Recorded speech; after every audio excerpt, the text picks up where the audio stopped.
this morning is we will call our meeting to order, which we are doing right now. Public comments, approval of meeting minutes from 2:20, 2:27, and 3:06. Appointments to the Affordable Housing Committee and Master Plan Implementation Committee. An ARPA relocation request. A proposed MOU with Groton Dunstable. Establishment of a paving donation fund, and topics not reasonably anticipated, and then we'll adjourn. All right, with that being said, meeting is called to order. We are recording. And public comments. Do we have anybody in the public that wishes to speak about something that they would like to talk about?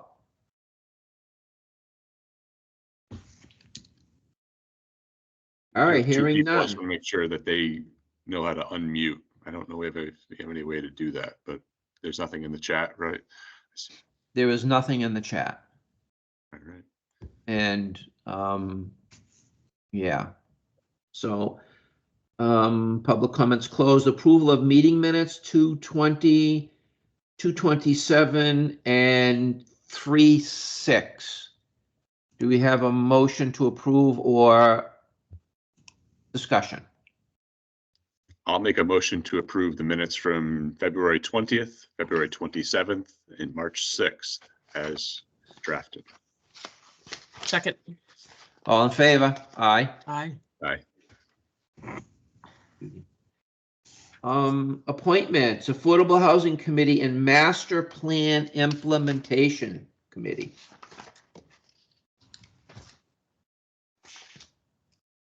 I don't have a lot of questions here other than I make a motion to approve the Affordable Housing Committee and Master Plan Implementation Committee appointments as drafted. The two. So Okay, so we didn't do this whole committee before, or are we just adding two new people? I think if you have the packet printed out that Sue sent. Yeah, it's got everybody there. Okay. Yeah, so we did the other two committees. That's what, I guess I'm confusing those. So I think we have We did.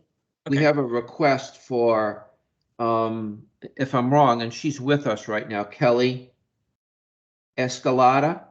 Yes. So she's being added to this committee, right, Jason? So Kelly is being added to the, hey, Kelly. Hey, Kel.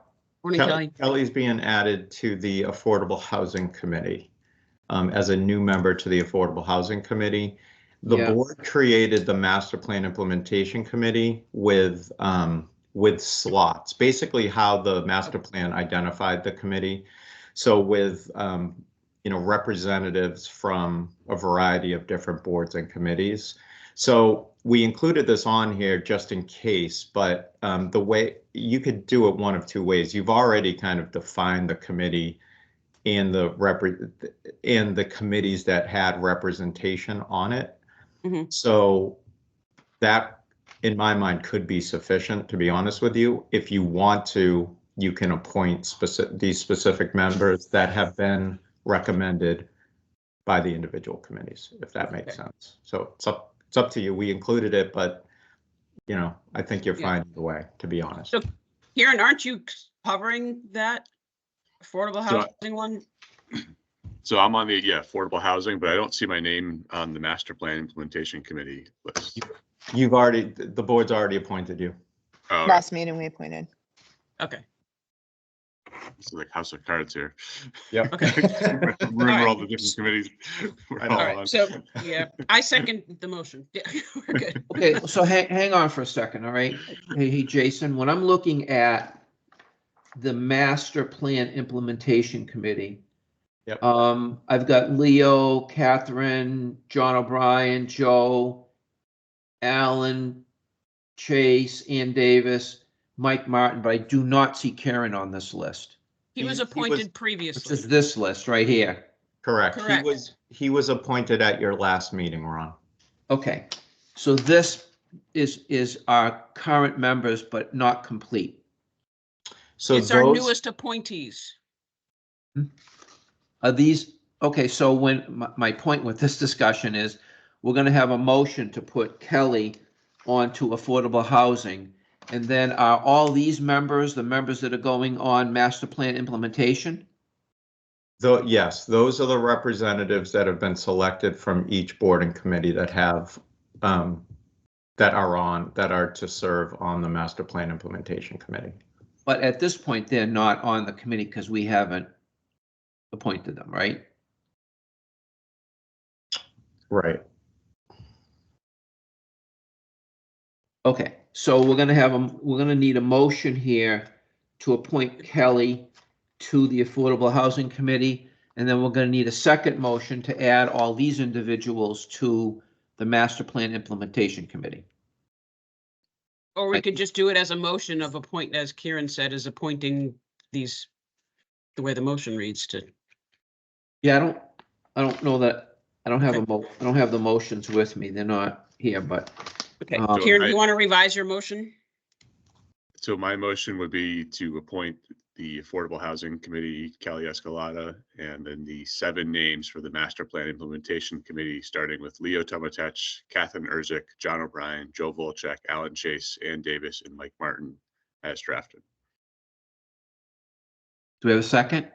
Second. All in favor? Aye. Aye. Beauty. Okay, moving along. Thanks, ARPA. Kelly. Thank you, Kelly. Going to move along here. Our ARPA relocation purchase of pole pads. Oh, I got to hear what pole pads are. Hopefully this is like a computer thing and not something that's going to sit on the ground. So No, these are what they used at the election. Yeah. So we allocated, just to let you know what the source of the funding is. So we allocated the select board allocated $61,000 for a new police cruiser. The cruiser came in under that amount. So there's $3,900 approximately remaining in that allocation. So what I'm asking the board to consider is to using that 3,200 of the 3,900 available to support the purchase of these pole pads, which were used for the first time in the presidential primary election. And so the poll pads are used to check in voters, check out voters. They used them for early voting. They used them at on primary day. I don't know how to use them, but they work great apparently, and they're much more efficient and user friendly. And and they also, I think one of the huge benefits is at the end of the night, it's an easier like uploading of all of the data and all the results and all that. So it's pretty cool. And Bryn said it worked great, so she was very pleased with it. Bryn did a lot of work kind of training up all the, and Sue did a lot of work in training up a lot of the election day workers to be able to use these, and it seemed to work seamlessly. So, we could use budgeted funds to purchase this if that was the will of the board, but we do have the ARPA funds available, and I think it's a good use of ARPA funds and would alleviate some of the pressure in our operating budget, if you agree. Yeah. So let me ask this question. So I think that I'm looking at the invoice from LHS Associates, which is this thing right here. Yep. Okay. And there's $3,200 here. Are there other expenses associated with these things that we need to provide for, like a service or maintenance contract, or someone had to load some software on this thing? Is this number all inclusive of everything we need to have?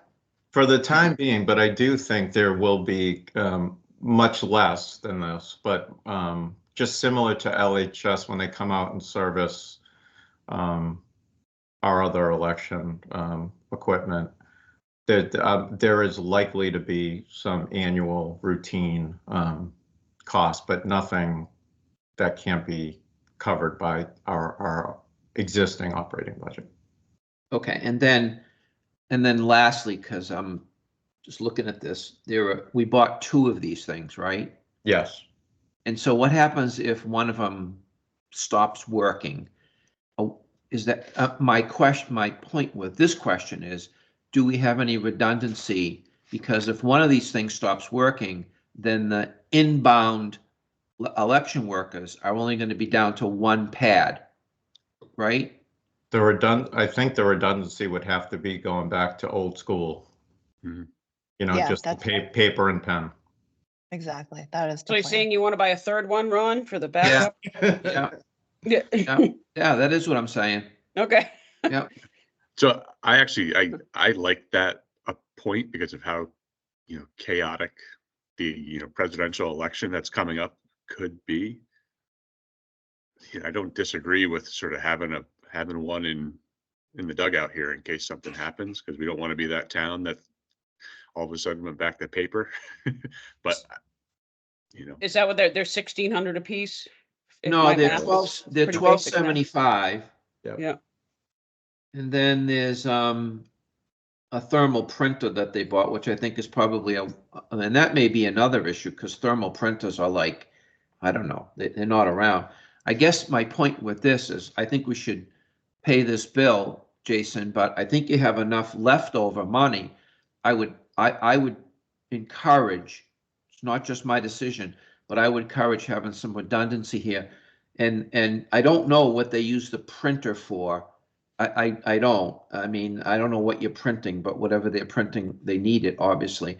But my It's a, it's a receipt small, of- yeah, it's just a very small receipt for the check-in. They just put it in a Yeah. little filing cabinet. That way, if anything happens, they have all of the paper copies of who they checked in, what ballot they got. It's like the receipt you get at, like Not Your Average Joe's. They'll print it out right in front of you to say, all right, you paid $100 for dinner Yeah. and stuff like that. It's like the quick one you get off the machine. So Does it print the tally too, like it would, the whole voting tally? I would assume. Oh, I would no, assume it it would, doesn't. No, yeah. that's the whole separate thing. Never mind. Yeah. Okay. No, But it- yeah, but- it just uploads. Okay. hopefully it ties out with the people who signed in and the number of ballots that you got. Yeah. So I mean, I'm not opposed to getting a third one just out of being extra careful. But Yeah, you I know, can- Yeah, you may as well. I'll talk to Bryn and get her take on it, report back to the board and try to identify additional ARPA funds in order to pay for them. I think there is some flexibility in other allocations that have been previously approved, so we might be able to find some additional funds through ARPA to do that if after talking to Bryn that makes sense. But I think that's a good point. Let me do a little research on that and get back to the board on that. That makes sense. Yeah. Okay. So and can certainly approve I, of the invoice we have in front of us. So yeah, let's approve that. And then, Jason, I mean, if they drop one of these things on the floor and the screen fractures on it, we're Yep. screwed. We're screwed. Gotcha. And so I like the idea of having, and so the outbound poll checker, right? So a person comes in, they sign in, they get a ballot, they vote, and then on their way out, they have to sign out again and then put the ballot into the machine, right? So The there out- isn't a, I'm sorry, there is not a checkout process anymore. Okay, So all they do when they're done is just insert their ballot into the machine and that's it. that's fine. Beauty. So do we have a motion to approve? I will make a move to reallocate $3,200 from the previously approved ARPA allocation to purchase new police cruiser to fund new poll pads for the elections. Come on, Kieran, have another sip of coffee, dude. Come on. Good. That's perfect. I Second. did read. I read that correctly. Barely. All in favor? I'll Aye. see you at 2:00 in the morning when I'm writing offers and writing up houses. So guys will be fast asleep. All right, next on our list is the proposed MOU with Groton Industrial Regional School District. Mr. Jason, Okay, so you may remember during the budget process at one of the regional school district, regional school committee meetings, Town Manager Groton and I attended, requesting the school committee to consider, one, phasing out the use of E&D and also phasing out the kindergarten fee rather than doing it all in fiscal year 25. And so at that meeting, they agreed to do that, but there were a couple members of the committee that also wanted, in order to do that, they wanted an MOU to be signed by the school committee, Town of Groton, Town of Dunstable, essentially agreeing to what was discussed. And so the chair of the school committee sent a draft MOU outlining what they thought, or what they wanted us to agree to, which you have, which basically reduces from 25 to 27, reduces E&D use 500,000 in 25, 250 in 26, and 0 in 27 to support the operating budget, and then reduces the kindergarten fee over that same period of time. That's essentially what this MOU wants us to agree to. I do want to point out, and you probably saw, that as part of the MOU that they drafted, I also had comments, which I offered at the end of the document. And if you want, I can go through some of that with you. Are you okay with that? Yep. Yeah, is that what you have in red? Yes, that's exactly right. Okay. So I put some, I had some, if not that this is, you know, if we're going to agree to that, they should agree to this, but these are some thoughts, at least, on what I think are some reasonable items to consider when considering the MOU that the school committee offered. One is we're agreeing, if the town decides to support this MOU, it would be agreeing to phase out E&D over that 3-year period. As you know, we're trying to do on the town side, we're trying to do the same thing with free cash over that period of time. And we're only reducing it by 100 each year, which will not get us to 0. But I think it's fair to say that's any reduction in free cash is also going to impact our ability to pay. So if we're going to agree to their reduction in E&D, I do think it's fair to ask them to agree. You bet. And support our effort to reduce our reliance on free cash. So that was one. I think that's a fair ask. And I think we all know that both practices aren't advisable, or sustainable, frankly. So that's the first item. The second item essentially says we're both asking for an override, both towns, Groton and Dunstable. If the override passes, you're not going to exceed what the override is. So what you're going to have to, and I don't think that's unreasonable either. And that's been discussed in public session, and even I think at the last forum this was discussed. But I think it's fair to memorialize the fact that if an override passes,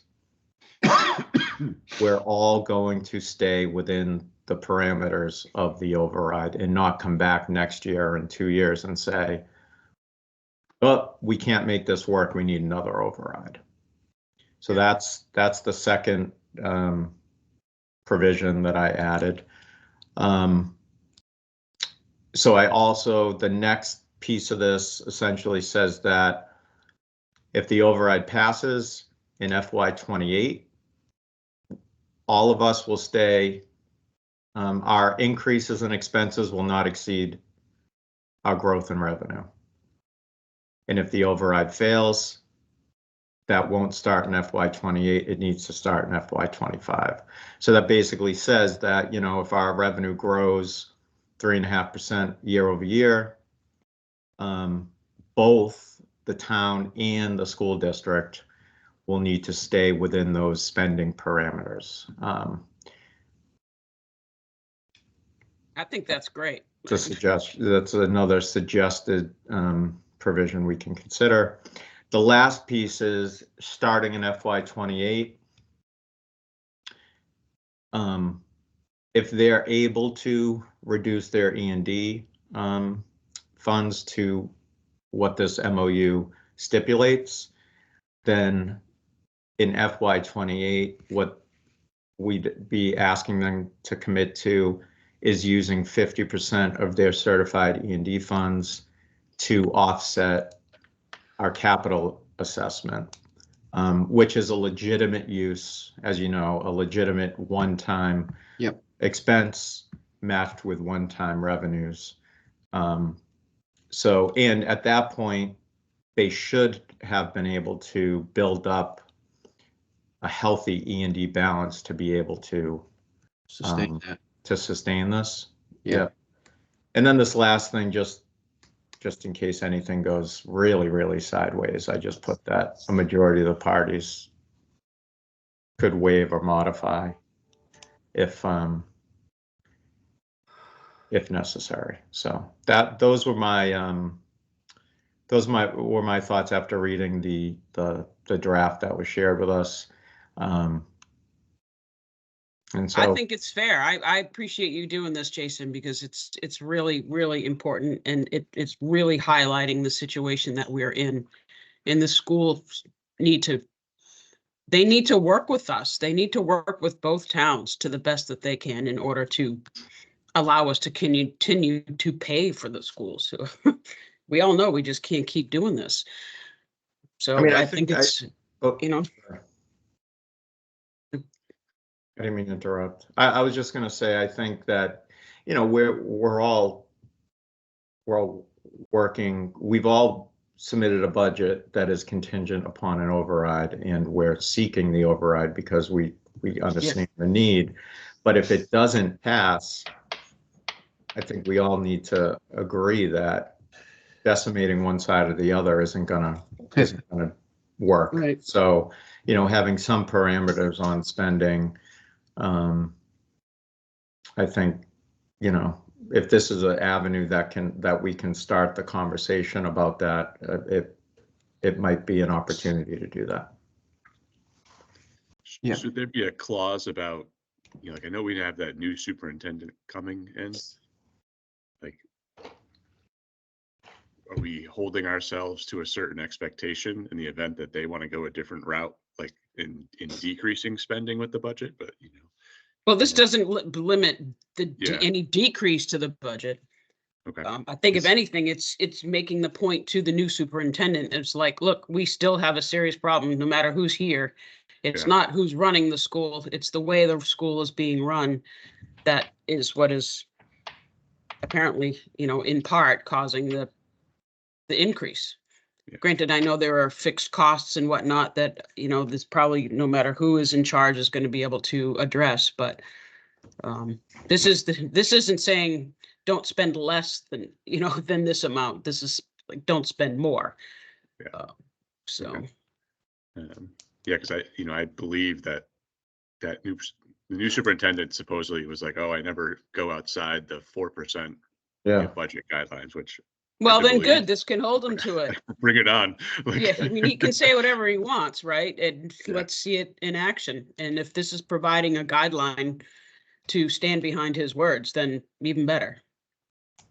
Yeah, he should choose his words soft and sweet. Yes, very, very carefully. Yeah. Okay, so I like Jason. Let me ask this question: the concept of this MOU as an instrument. How did this get? Is this you or is this them, or how'd you get to this point? Well, so they, I think one of the members, if my memory is correct, I don't want to misstate this, but if my memory is correct, it was Brian LeBlanc. I think at the meeting he said that he wanted an MOU to stipulate an agreement on both the phased reduction of the E&D reliance in the kindergarten fee. And I think that was his way of saying, let's not continue to fight about this each year if we agree that these are goals that we should be trying to reach. And so the initial concept came from the school committee. The initial document was a product of the school committee, which was sent by the school committee chair. And so but the modifications that I just reviewed are mine. Okay. And so the red, right, all your comments in red are currently not adopted into the overall agreement. You're proposing those. Correct. Yeah. Okay. And the escape clause, that last sentence, which is the escape clause, right? I think that is perfect, just the way it is, because that's one thing I was looking for. But so I think at this point, our board will vote this through as it's presented, and then you guys are going to make that a final document. But in the meantime, Groton Dunstable and Groton need to agree to this language as being incorporated into the document, right? That's right. That's right. So, what I would do from here, if the board supports it, I would let both the school committee know and town manager Groton know, and share with them the modified draft, and then let them consider it from there. I mean, I have no issue with any of this. Leah, Karen? No, I think it's great. Yeah, my one last question is, we don't state anything about capping the E&D fund, right? So we're going to continue to push into it, even though their reliance on using it is going to be decreased. No, the E&D fund is capped by statute to a percentage of their budget. They can't Their go budget over. keeps going up. Yeah, but what happens is it's a percentage. You can't, DESI has a stipulation that says your E&D fund cannot ever be any more than this amount of money. They did. I remember going through this before with this issue. It's not, it can't get as fat as you want it. It has a limit to it. That's right. But that's a recommendation. But if they're going to keep funding it, if we're going to keep having, they're going to keep asking for $500,000 a year into the E&D fund, we're going to keep having that that's too, let's say $100K for our budget for something they're not going to have any usage for. Well, we would expect that the E&D would then be used for capital costs, so that we don't have to keep doing either debt exclusions or asking overrides for capital. That's what I would expect the E&D should be used for going forward. And then, any other emergencies that arise. So there is you're right, Ron, there is a cap, and I don't remember it off the top of my head. I could find it if you want to give me a minute, but there is a cap on the overall balance you can carry. And E&D is exactly like our free cash. So it's not something you fund. It's exactly how free cash is generated, but just on the school side. So it's revenue over expectations and expenditures under what was budgeted. So those two combined make up the E&D and the carried over balance. So you carry over the balance plus those two things, which is essentially what the certified balance is annually. So that's theirs had gotten really it gotten quite large over time, and then the reliance on it had increased, and we kept funding something that they knew was their safety net fund, basically, sort of like our free cash. Like we knew it was going to bail us out. So trying to avoid just funding something that is going to be excess in the end. I know you can't really predict it, but if it were to get to the point where it's hitting that cap, then we just wouldn't fund it. No, if they weren't spending the money, That's right. and we're hitting the cap, then they can't ask us to put in that 100,000. If it's over the cap, they would have to reduce the assessment. Right. Okay. We've been through that before, and this is the first time that we're memorializing this to this extent. But back, Leah, you were around when Tony Bent was the superintendent, and the business and finance manager was a guy out of Tingsboro, and he made a mathematical error of, I don't know, $450,000. Remember that? Yep. And they needed that E&D fund for that. And so that was the only time, that's the only time in all the years I can remember where they actually needed their E&D for something other than funding them their budget. So I like this. The whole concept of it is really neat. And I would ask that we motion this through for Jason to solidify these additional comments, incorporate them into the document, and then we can execute it. I think I've read through it a few times, and I think it's perfect. It certainly, in my view, I think it puts some controls on some of this, and yeah, I think it's a great idea. Yeah. One quick question. It's just I'm not even grammar, but what is the approved by B and F? Budget and finance. Oh, so that's them. everything up. All right. So Yeah. All right, I'll make a motion to approve the memorandum of understanding as described for our town administrator. second. All in favor? Aye. All right. Aye.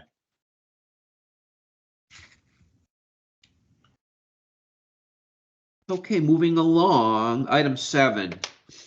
Item 7 is the establishment. To 7 p.m. What? Someone just triggered my Google. Hey, Google, stop. Mind your own business. Right down, Google.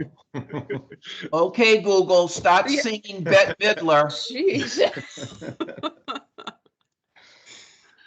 All right, so we're looking to establish a paving fund. I do know some of the background behind this. This had to do with National Grid's placement or replacement of a natural gas line.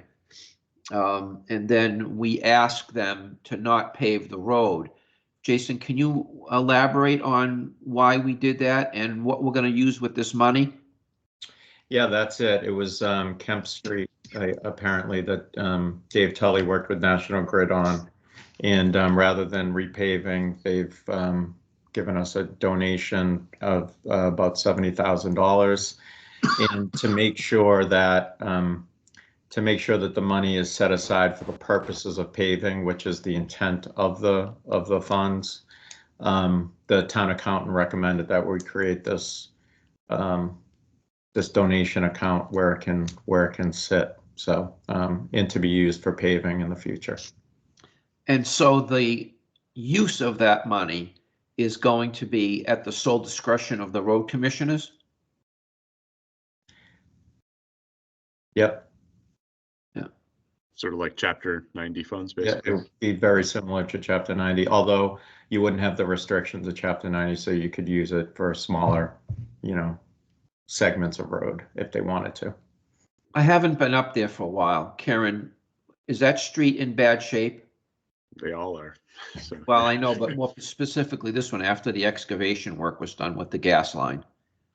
yeah, I mean, Does the thing need to be, are we putting the 70 grand in a kitty and the road needs to be paved and we're not going to spend it on that? We're going to spend it on something else? I don't know. I mean, for my money, I would be putting money into Depot Street because of how bad parts of Depot are, but it's the potholes make people drive slower, so be it. They do. It's not, the funding isn't restricted for just Kemp Street. It's for paving, so it doesn't necessarily need to be used on Kemp Street. And truthfully, I don't know what the highway department's plans are for the funds, other than to be used for paving. Yeah. And they are good about organizing buckets of money and then doing a large rip of road, if you will. They've been pretty strategic with that. I don't know how they make decisions on which roads get selected when, and how they are evaluated from that perspective. So they evaluate them and sort of rank them and go through the list. Yeah. We just got notification of our Chapter 90 allotment that I think I shared with you. 181, right? Yeah, it's like 180. Yeah, right around there. Yep. Yeah. So he'll have, what, $250,000 in his Chapter 90 fund when we put this money up, although this is going to be in a different bucket. Right. And subject to a different set of decision criteria. Plus, So they'll have $250,000 to spend on paving. well, plus the budgeted funds. Yeah, absolutely. So, That's like but that 65. actually, if they have that money, obviously these guys have work that they have to do. It's less money that we have to budget for them. So it's Mhm. actually a plus and they don't have to come back to us. And, I mean, granted, to Ron, I feel like you don't have control over this money because they are the road commission and they have their own autonomy, which I completely understand. But at the same time, it's less 70 grand they're going to come and ask us for. Yeah, Or we have to increase their budget for, so. my only point with this discussion is that, it's to Karen's point, there's a lot of roads in town that are in really, I mean, there's parts of Depot Street that are that's becoming a gravel road. It just is. Well, there's Maple Street near me, there's French Court there Yeah. near me. I mean, there are all these little roads, so I don't think it's money wasted no matter where they do No, it. but I would like to see them use it for paving rather than brush cutting or, buying some piece of equipment that Oh, they just did that, so they've got that covered. I get, no, well, Yeah. they bought a sander for the back of the old rescue truck for, I don't know, $18,000. So I don't know, I'm okay. So, okay, we beat this into the ground. Do we have a motion to approve? Yeah, I'll move to approve the creation of a paving donation fund and accept a donation from National Grid for the purposes of paving in the amount of $70,204. second, and notice that motion includes that this money has to be for paving, Ron, so, Yeah, okay. yeah, we'll amend that. Okay, so we have a motion, we have a second, all in favor? Aye. Aye. All right, I gotta jump off, guys, unless there's something. No, I think if we don't, done? anybody have anything else that we need to talk about right now? Karen? Motion to adjourn. So move. Second. All in favor? Aye. All right, thanks. Thanks, Guys, thank you. See ya. Yep.